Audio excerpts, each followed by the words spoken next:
Hello guys. तो आज हम लोग इलेक्ट्रिसिटी का लेक्चर 2 करने वाले हैं क्लास 10 का एनसीईआरटी से। हाँ, तो हम लोगों ने अगला बार पढ़ा था कि व्हाट इज़ इलेक्ट्रिक करंट और वो फ्लो क्यों करता है और उस इलेक्ट्रिक करंट को नापते किससे हैं। तो आगे का टॉपिक है did you know flow of charges inside a wire, how does a metal conduct electricity. कभी सोचा है कि एक मेटल कंडक्ट कैसे करता है electricity?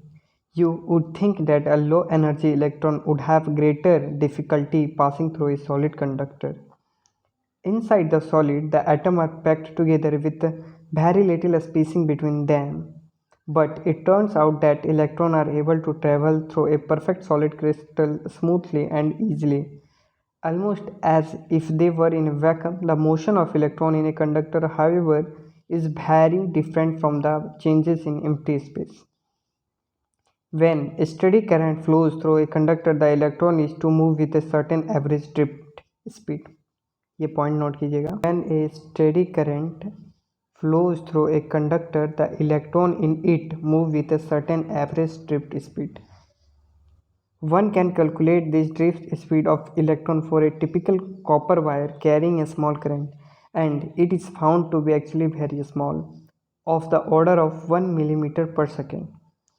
How is it then an electric bulb light up soon as we are turn the switch on? It can be that a current started only when an electron from one terminal of the electric supply physically reaches the other terminal through the bulb, because the physical drift of the electron in the conducting wire is very slow process. The exact mechanism of current flow which take place with the speed close to the speed of light is fascinating, but it is beyond the scope of this book. Do you feel like proving the question at an advanced level? Drift speed क्या होता है? Drift speed क्या होता है? और ये जो दूसरा पॉइंट हम लोग को दिमाग में रखना है वो है क्या कि इलेक्ट्रॉन बैक टू बैक जाते हैं, मतलब एक के बाद एक इलेक्ट्रॉन तुरंत जाते हैं, तभी कोई चीज़ ग्लो करता है, और तभी एक ही डायरेक्शन में जब सारे इलेक्ट्रॉन फ्लो करें तब वो करंट रहता है, वरना वो करंट नहीं रहता है। क्योंकि वे में ट्रेवल करेंगे तो करंट नहीं फ्लो होगा। Electric potential and potential difference.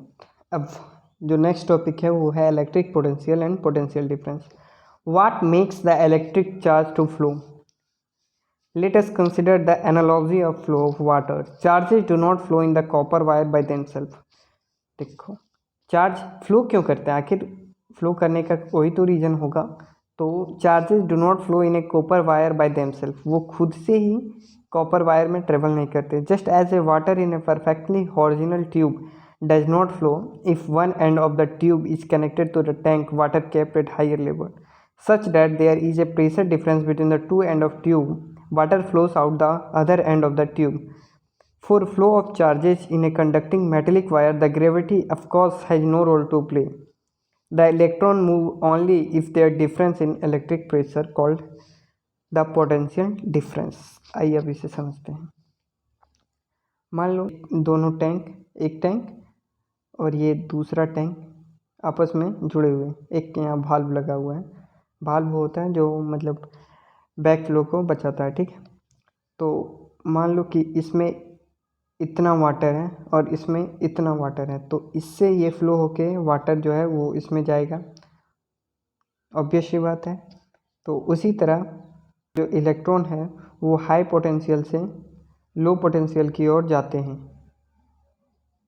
High potential से लो पोटेंशियल की ओर जाते हैं। The electrons move only through if there difference of electric pressure called potential difference along the conductor. This difference of potential may be produced by a battery consisting of one or more electric cell. The chemical action within a cell generates the potential difference across the terminal of the cell even when no current is drawn from it. When the cell is connected to a conducting circuit element, the potential difference sets the charges in the motion the conductor and produce electric current. In order to maintain the current in a given electric circuit, the cell has to expend its chemical energy stored in it. We define the electric potential difference between 2 points in an electric circuit carrying some current as the work to move a unit charge from one point to another. Potential difference V between 2 points equal to work done and charge q.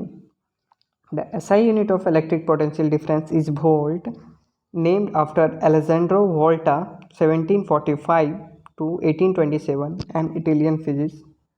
अब इस पारा को समझते हैं। इसमें जो note करने वाला है वो नोट करिएगा। The electron move only if there is a difference of electric pressure called potential difference. So potential difference may be produced by battery consisting of one or more cells. अब यहाँ आ जाइए।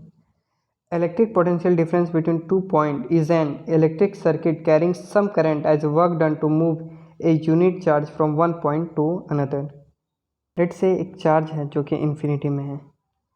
Infinity से एक charge को इस field ए तक लाने में जो वर्क डन और टाइम लगा उसको हम लोग पोटेंशियल डिफरेंस बोलते हैं। तो पोटेंशियल डिफरेंस का फॉर्मूला इससे बन जाता है वर्क अपॉन चार्ज, कि कितना वर्क किया गया और कितना चार्ज लाया गया। ठीक है, चलिए आगे बढ़ते हैं। 1 volt is the potential difference between 2 point in a current carrying conductor when 1 joule of work is done to move a charge of 1 coulomb from 1 point to other. 1 volt किसको बोलेंगे? तो 1 वोल्ट उसको बोलेंगे जब किसी सर्किट में 1 joule का work किया गया हो एक चार्ज को लाने के लिए, तो उसको हम लोग 1 वोल्ट बोलेंगे। The potential difference is measure by means of an instrument called voltmeter. Point note कीजिएगा कि the potential difference is measured by means of an instrument called voltmeter. अब वोल्ट मीटर जो है वो parallel में लगाया जाता है, and the voltmeter is always connected in parallel across the point between with the potential difference is to be measure. जो voltmeter है उसको पैरेलल में लगाते हैं। अब पैरेलल क्या होता है, सीरीज क्या होता है, वो हम लोग आगे इस चैप्टर में पढ़ेंगे। Thank you for watching guys. Like, subscribe and comment, and अगर कोई क्वेश्चन हो तो कमेंट में लिख दें।